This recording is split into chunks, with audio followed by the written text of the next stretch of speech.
यहाँ पर पक्षी राजा ने गेट को हाथ लगाया और गेट सीधा ही खुल गया। नहीं मतलब यहाँ पे ताले वाले नहीं लगे होते और चल ताला नहीं भी लगा होता तो मिनिमम संकली तो होती है ना कि गेट बंद रहे कम से कम, वरना थोड़े से हवा से पट से खुल जाएगा ये तो। वैसे डॉक्टर वसीकरण रोबोट्स बनाते हैं पर लग रहा है इस बार कपड़े भी उन्होंने खुद ही डिजाइन किए हैं। मतलब एकदम आयरन मैन के सूट की तरह अंदर चले गया भाई कपड़ा। मतलब इतनी टेक्नोलॉजी वाला कपड़ा कोई टेलर तो नहीं बना सकता भाई।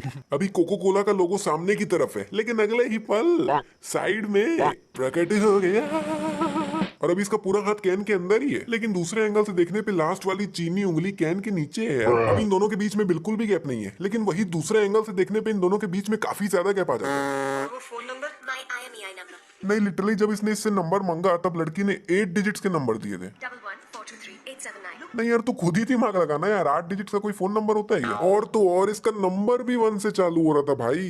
11423। नहीं मतलब यार थोड़ा सा तो दिमाग लगाता रोबोटिक्स के स्टूडेंट। भाई इसमें एक चीज समझ गया हूँ मैं कि अगर इस मूवी में तुम्हें अपना फोन उड़ने से बचाना है तो सिंपली अपने फोन को फोन के बॉक्स में रख दो, फिर वो नहीं उड़ेगा। और अगर तुम्हारा फोन उड़ गया तो पक्का वो फोन बॉक्स में तो था ही नहीं। नहीं मतलब सभी फोन उड़ जाते हैं लेकिन बॉक्स में रखे हुए फोन नहीं उड़ते। ऐसा क्यों? जिसमें इन सभी बॉक्सेस के फोन तो बाहर पड़े हुए थे तो इनका तो ठीक है, लेकिन ये बॉक्स के फोन तो अंदर ही थे। अभी फोन की बैटरी कितनी है देख लो, लेकिन अगले ही पल जादू जादू।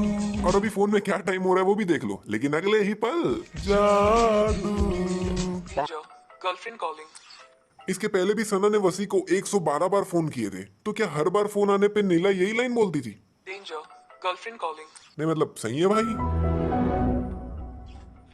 हाय सना। और 1 मिनट वसी ने तो फोन उठा लिया। नहीं मतलब कोई बंदा अगर 112 बार फोन करने पर भी फोन नहीं उठा पा रहा है, मतलब जाहिर सी बात है वो मोदी से भी ज्यादा बिजी है। और जाहिर सी बात है कि 113वीं बार फोन करने पर भी वो फोन नहीं उठाएगा, लेकिन भाई वसी ने तो एक बार में ही फोन उठा लिया और अच्छा खासा लंबा बात भी करता है फोन में। तो भाई अगर फोन उठा सकते थे तो पहले ही उठा लेते पाया। अभी नीला खड़ी है और उसके पीछे कुछ भी नहीं है, लेकिन दूसरे एंगल से देखने पे उसके पीछे ये व्हाइट कलर का आई थिंक चेयर है जो कि प्रकट हो गया और फिर दूसरे एंगल से देखने पे गायब हो गया।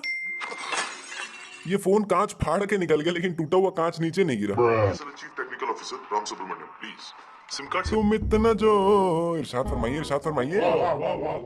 तुम इतना जो इधर फोन उड़े पड़े हैं, सबकी फटी पड़ी है और ये आदमी इतना मुस्कुरा क्यों रहा है पता नहीं। पूरे शहर के सेल फोन्स गुम हो गए हैं, सारे स्विच ऑफ कैसे हो गए? का पीछे का गेट खुलता है और जितने फोन अंदर पड़े हुए थे सब उड़ जाते हैं। लेकिन एक मिनट, ट्रक में क्या खाली फोन ही पड़े हुए थे क्या? मतलब डब्बों में नहीं थे क्या? नहीं मैंने पहले ही कहा था यार कि अगर अपने फोनों को बचा के रखना है तो डब्बों में रखना, लेकिन इनको कौन समझाए? और ऐसी कौन सी कंपनी है जो बिना डब्बों के फोन भेजती है भाई?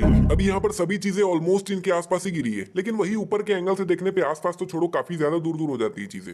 यहाँ पर अभी इसके पैर के नीचे एक भी फोन नहीं है, लेकिन बाद में एकदम से फोन नीचे प्रकट हो जाता है। नहीं फोन उड़ रहे हैं, उड़ के आ रहे हैं, तब तक समझ भी आ रहा है, लेकिन ये तो जादू हो गया ना यार, था ही नहीं और एकदम से प्रकट कैसे हो गया? वैसे यहाँ पे कार के सामने कुछ भी नहीं था, लेकिन एकदम से फोनों का टावर प्रकट हो जाता है। नहीं फोन तेजी से उड़ के आ रहे हैं और टावर बन जा रहे हैं, तब तक एक बार समझ भी आता, लेकिन एकदम से सामने प्रकट हो गए तो ये तो ज्यादा हो गया ना। और चलो अगर आपके पास ऐसी पावर है कि आप जादू से कोई भी फोन को कहीं पे भी प्रकट कर सकते हो, तो मूवी के एंडिंग सीन में जब सभी 3.0 कबूतरों पे बैठे हुए थे तो सभी 3.0 के बगल में एक एक फोन जादू से ले आते और एक झापड़ खींच के मारते। फिर जैसे ही सभी 3.0 नीचे गिर जाते तो सभी के पास 3-4 फोनों को प्रकट करते और फिर सभी फोनों को एक साथ ब्लास्ट कर देते, जिससे जाहिर सी बात है कि 3.0 भी ब्लास्ट हो ही जाता। आखिर है तो छुटकू सही। ऐसे तो पक्षी राजन बहुत आसानी से जीत जाता भाई। भाई मेरे साइड में खाई नहीं है, घास है, साइड हो सकता है तू। जब नीला कैमरा बंद कर रही होती है तब वसी इस तरह से अपना मुंह छुपा के कैमरे के सामने ही खड़ा है। नहीं जैसे नीला को तो कोई जानता ही नहीं है ना। जब नीला कैमरा बंद कर रही थी तब उसका फेस कैमरे के सामने ही था। फिर लोग जब फुटेज देखेंगे तो ऐसा थोड़ी सोचेंगे कि अच्छा कैमरा नीला बंद कर रही है, मतलब पीछे पक्का डॉक्टर बोरा का बेटा। पहले ही सर रिपोर्ट्स एकदम क्लियर है, नॉर्मल है हर तरह से, लेकिन फिर भी सांस नहीं ले पा रहे सर। अरे भाई कोई छोटी मोटी भी नहीं, शरीर के अंदर इतना बड़ा फोन घूम रहा है तो रिपोर्ट्स नॉर्मल कैसे आ सकते हैं मेरे भाई?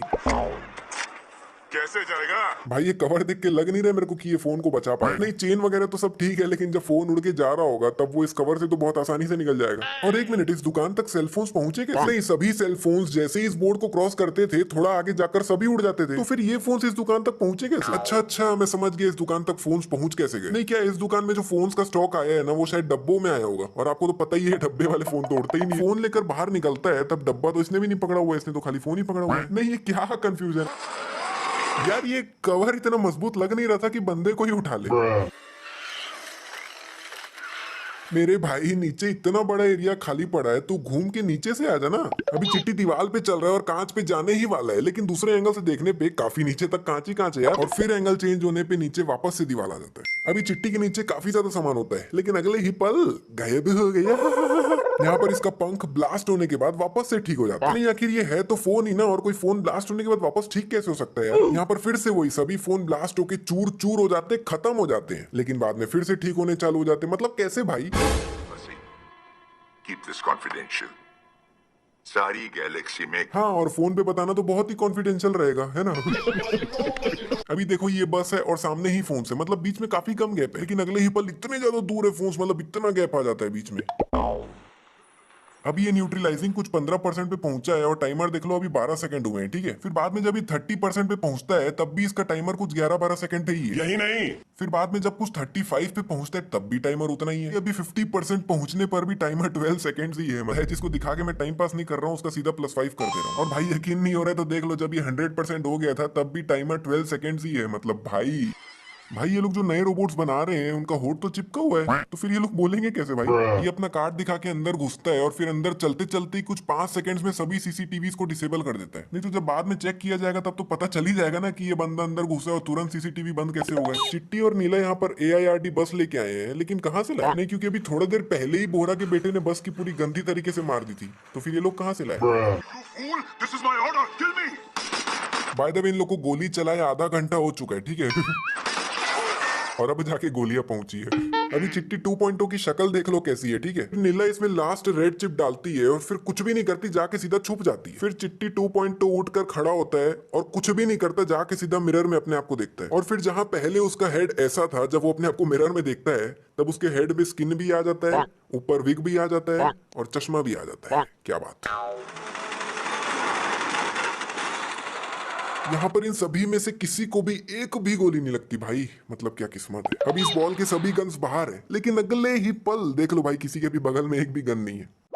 यहाँ पर जब चिट्टी को पक्षी से लड़ने के लिए बड़ा रोबोट बनना होता है तब वो आसपास जितनी भी मेटल की चीजें उनको खींचना चालू कर देता है ताकि वो बड़ा रोबोट बन के पक्षी से लड़ सके। लेकिन भाई पार्ट 1 में ऐसा कुछ करने की जरूरत तो पड़ी नहीं। मतलब पार्ट 1 में भी चिट्टी एक बड़ा रोबोट बना था, लेकिन उस समय उसने कोई मेटल की चीज कहाँ खींची थी? वो तो बस सभी चिट्टीज मिलकर एक बड़ा रोबोट बन गए थे। तो फिर अभी क्यों भाई? अभी यहाँ पर ये वायर है और उससे कितना दूर वो गॉगल्स पड़ा हुआ है, ठीक है। लेकिन दूसरे एंगल से देखने पे भैया गॉगल्स तो बिल्कुल बगल में ही आ जाते हैं। यहाँ पर ये इतना बड़ा सेटअप है जो कि पक्षी राजन को न्यूट्रलाइज करते करते बिल्कुल बर्दाश्त नहीं कर पाए और आखिरी में ब्लास्ट हो गया। वहीं उधर वसीकरण ने भी इसके मुकाबले में एक छोटा सा सेटअप बनाया था जो कि पक्षी राजन को बहुत ही आसानी से न्यूट्रलाइज भी कर लिया और उसको एक खरोच भी नहीं आया। इसको बोलते हैं स्मार्ट वर्क।